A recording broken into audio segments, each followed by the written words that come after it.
¿La infancia tiene que adaptarse a la escuela o la escuela tiene que adaptarse a la infancia? Esa es una de las preguntas que vamos a hacer en este panel, en esta entrevista, a Mirta Zaida Lobato, autora de Infancias Argentinas. Estamos en el stand de TICMAS, un proyecto educativo de gran envergadura y que siempre está revisando lo que es la educación y, por supuesto, lo que es la infancia. Si bien es cierto que la educación no solamente llega al nivel inicial o a la primaria, la idea de infancia y educación son dos conceptos que van de la mano. Mirta, con tu experiencia, Sí. ¿la infancia tiene que adaptarse a la escuela o la escuela tiene que adaptarse a la infancia?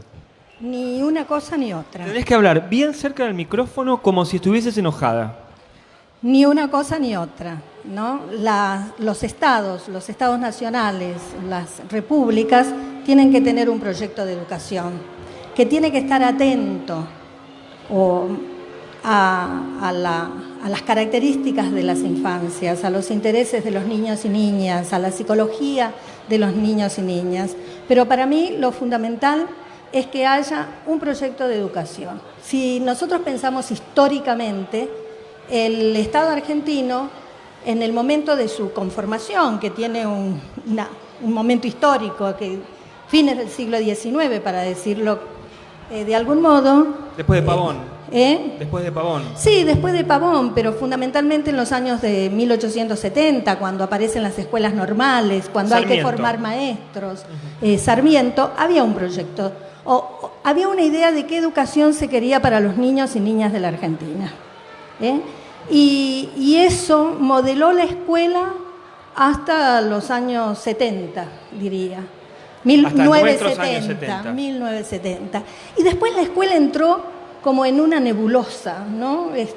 Los gobiernos no saben qué hacer, la sociedad no tiene en gran consideración a veces la educación, aunque dice que la tiene, y bueno, los niños y niñas andan un poquito, es mi punto de vista, a la deriva en muchos sentidos. Entonces, me parece que es muy importante, si es muy importante en los tiempos políticos, la discusión sobre qué es lo que se quiere hacer con la educación de niños y niñas en nuestro país, que es un país muy diverso, no es solo la capital federal, hay que entender eso. Cuando se dice es un país federal, quiere decir que las realidades provinciales son diferentes y eso obliga a un intercambio de ideas que tiene que ser un intercambio de ideas, ¿cómo te puedo decir? Como razonado, ¿no? No quedarnos en las consignas sobre la educación. Todos queremos una buena educación para los niños y niñas. Todos queremos que haya una conexión con las nuevas tecnologías, pero la realidad de las infancias en nuestro país es muy diversa, ¿no? Mirta está invitada para hablar de Infancias Argentinas, el libro que sacó por Edasa, que me gusta que le decís a la infancia tierra incógnita, ¿no? Terra incógnita en latín. Y la tapa del libro, yo le voy a acercar porque es muy linda, es un grupo de chicos de una escuela de Tucumán. De Tucumán, es muy linda, dibujando con su guardapolvo la Argentina o América Latina en general.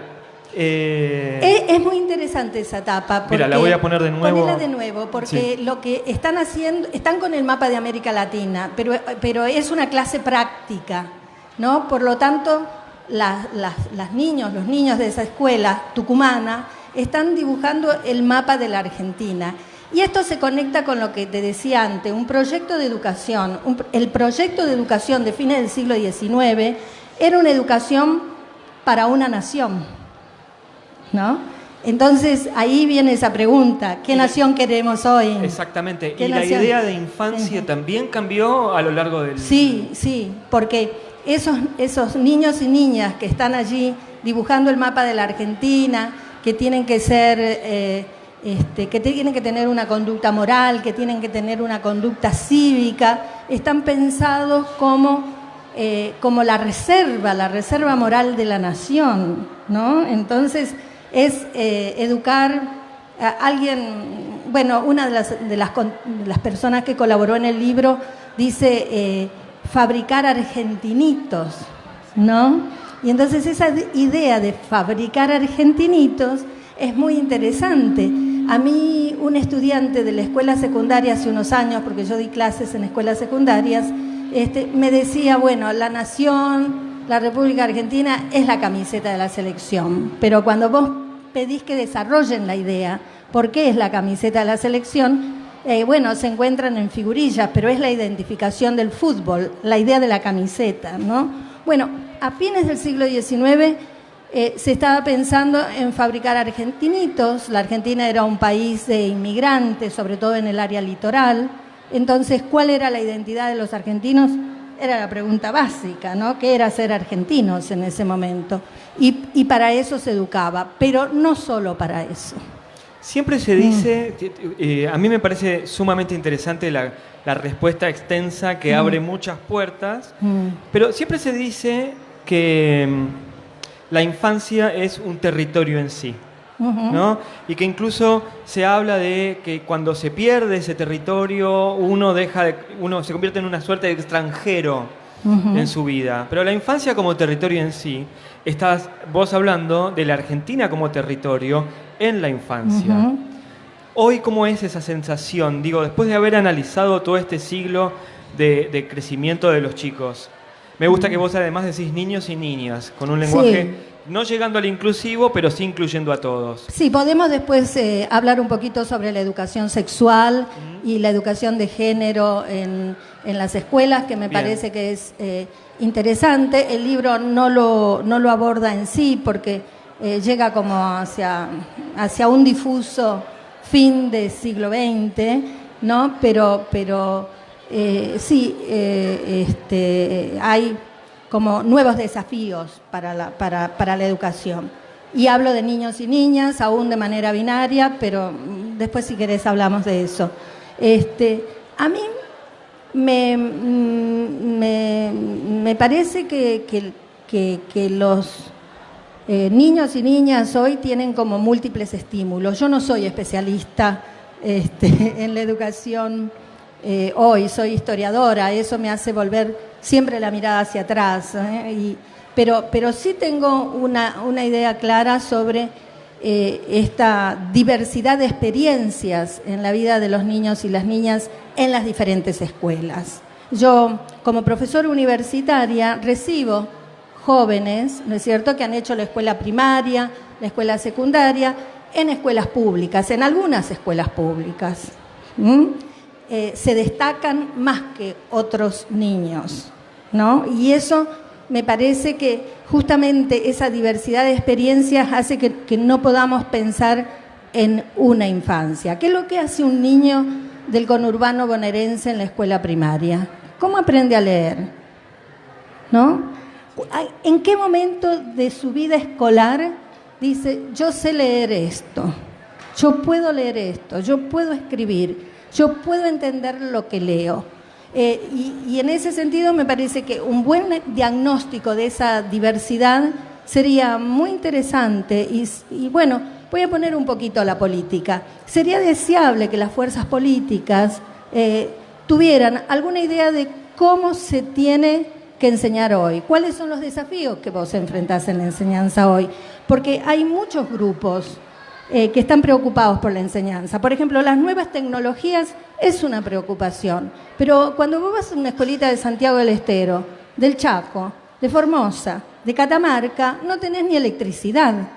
Entonces hay una ciudadanía tecnológica, digamos, la e-ciudadanía, como se la llama, que no es accesible para los pibes de ese lugar.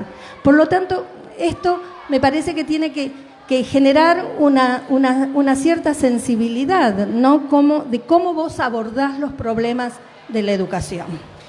Muy interesante, y te invito a que te quedes a la próxima charla, que la vamos a tener con Laura Diz, que ya está ahí, que Laura nos va a hablar acerca de cómo se enseña a chicos con altas capacidades. Y creo que una de las cosas que la Argentina no ve es la infancia de los chicos que tienen alto rendimiento o de alto coeficiente intelectual. Generalmente, y sobre todo se ve en tu libro, cómo la infancia, tristemente, está siempre en riesgo. Y porque los niños y niñas están en riesgo. Hay familias que protegen a los niños y a las niñas. Cuando digo protegen, quiero decir, las arropan, tienen el capital cultural, tienen el capital económico, digamos, tienen los medios económicos y culturales para arroparlos.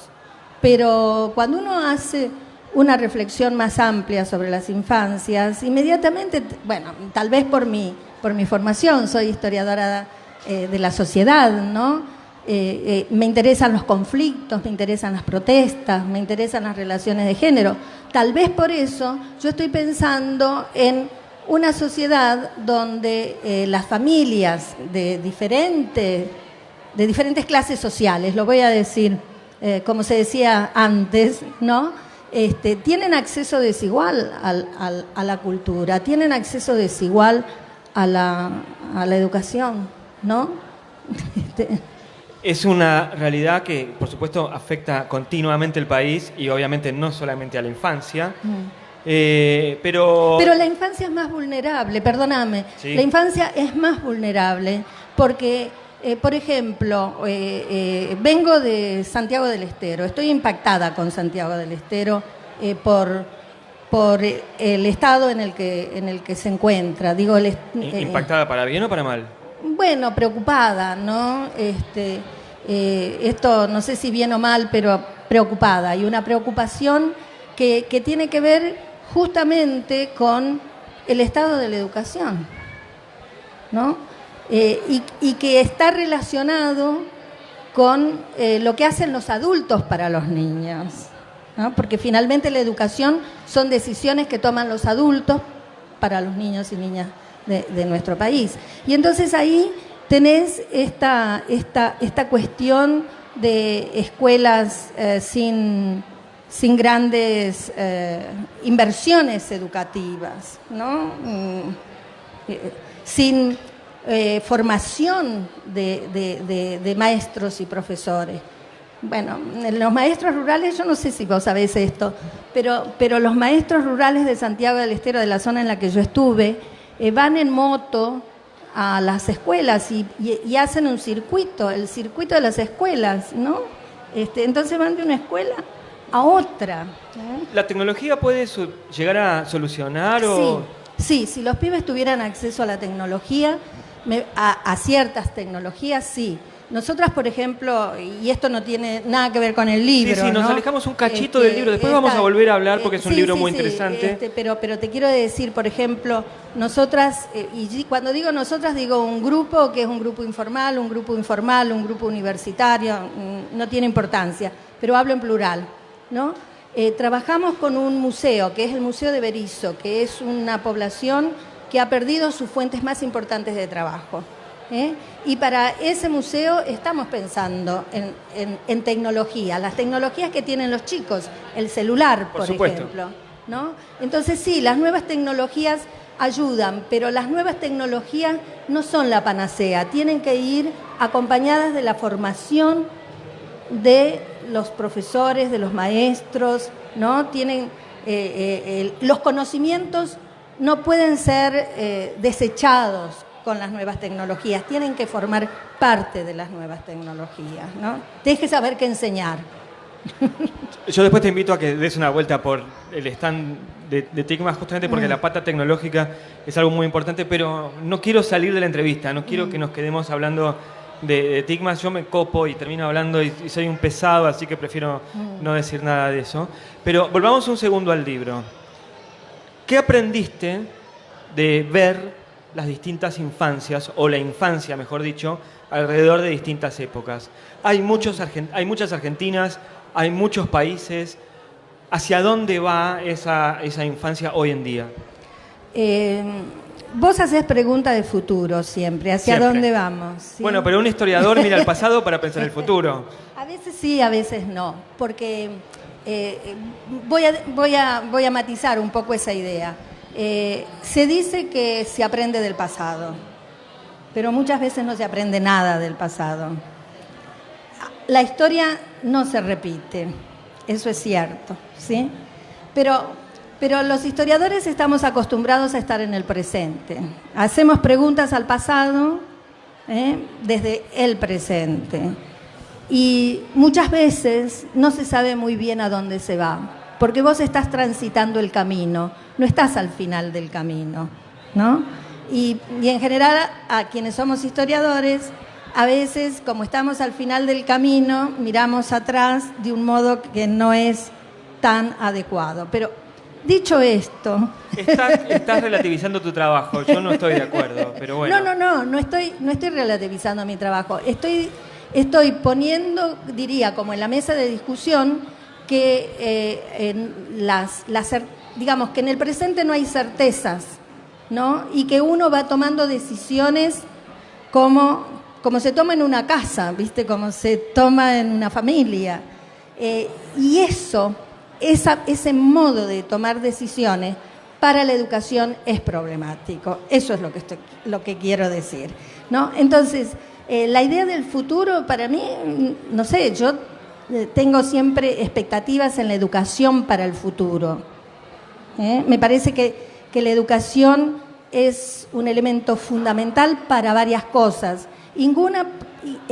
incluso para aquellas que fue desechada, como es igualar a la población, ¿no?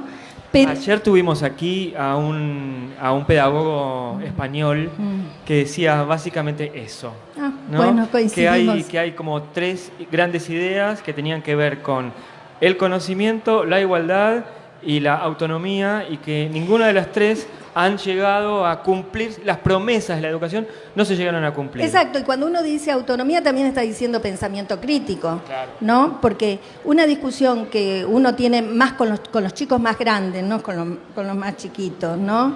Pero los más chiquitos también te pueden cuestionar. Por ejemplo, recuerdo un nene de 5 años que se cuestionaba de por qué la patria tenía 2 cumpleaños cuando él tenía uno solo, ¿no? Y esto tiene que ver con lo que uno enseña, esta idea de cómo explicar el 25 de mayo y el 9 de julio, 2 patrias, ¿no? Pero la idea de la autonomía, para mí, yo la relaciono con el pensamiento crítico. Y a veces nos olvidamos lo que significa el pensamiento crítico. También nos olvidamos los intelectuales o los académicos, y yo no me considero considerada intelectual, pero sí me considero. Entonces, ahí hay un problema, ¿no? Por ejemplo, una escuela que no desarrolla el pensamiento crítico desarrolla ciudadanos no críticos, y eso es problemático para la sociedad en su conjunto, ¿no? Entonces ahí tenés como muchos desafíos en este momento. Yo te hago la última pregunta y te agradezco, Mirta, que hayas venido a nuestro auditorio de TICMAS en la feria. Y quisiera cerrar con esto, con los riesgos, con los desafíos, con las propuestas. A partir de este trabajo yo te decía que aprendiste y vos me dijiste, ojo, y lo situaste, pero quiero quedarme con una idea. Me gustaría, si vos tuvieses la bola de cristal o la manija, la palanca esa, ¿qué habría que acentuar como para tener infancias más plenas? Bueno, para mí infancias más plenas es que sepan leer y escribir, básicamente, ¿no? Que aprendan a pensar, que aprendan a formularse interrogantes, que puedan resolver problemas. Y una cosa más, porque tal vez no nos va a dar el tiempo para hablar, pero sí que acepten la diversidad, que acepten un mundo mucho más polifónico que seguramente ellos están acostumbrados. Eso sí, me parece que sería el desafío. Me encanta el cierre, porque además es algo que tomaste al comienzo y yo me lo dejé. Gracias por traerlo. Si les pareció interesante la entrevista, este libro les va a parecer 100 veces más interesante, pero tiene mejores preguntas. Así que Infancias Argentinas, el libro de Mirta Lobato. Zaida, ¿le pones el segundo nombre? Porque me gusta, porque me lo puso mi mamá. Me parece encantador. Pero viste que a veces el segundo nombre, sobre todo cuando es Zaida con Z, decís, che, yo el mío no lo muestro nunca, mi segundo nombre no te lo voy a contar y no lo muestro nunca. Se tejen historias alrededor de mi nombre. Bueno, Infancias Argentinas, un libro que se consigue en el stand de DASA. Gracias Mirta, por haber venido. Muchas gracias.